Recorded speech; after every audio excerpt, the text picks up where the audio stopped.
Herkese salam dostlar. Necəsiniz? Vəziyyətiniz necədir? İndi biz bir yerdə 100 il sonra dünya necə olacaq?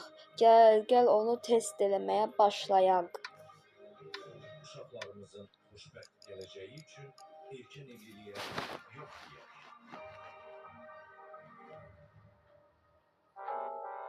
Yavaştan inşallah müharibələr də başlayır. Afrika'da başlıyor.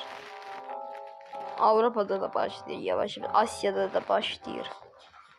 Asya'da da başlıyor.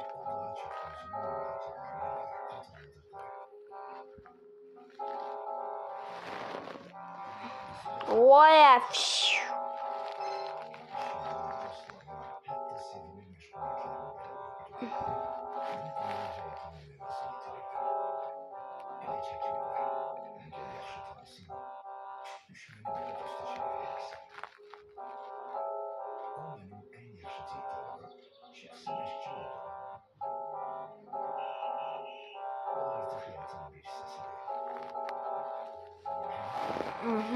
Durma. Arkasını search and I'm search and hadi tuttuk nasıl believe it. Your research and I wanna research and I wanna.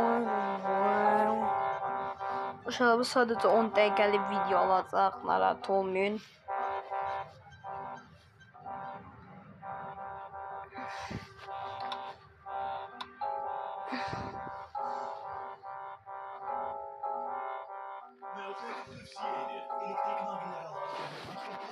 Research and I wanna more. This research and I wanna more. Gonna research and I wanna more.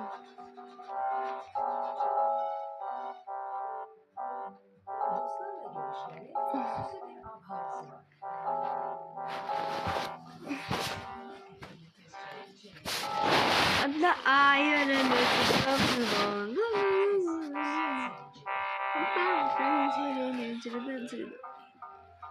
burası bakma okulu mek. Aynen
Sonra kazanıyor ya.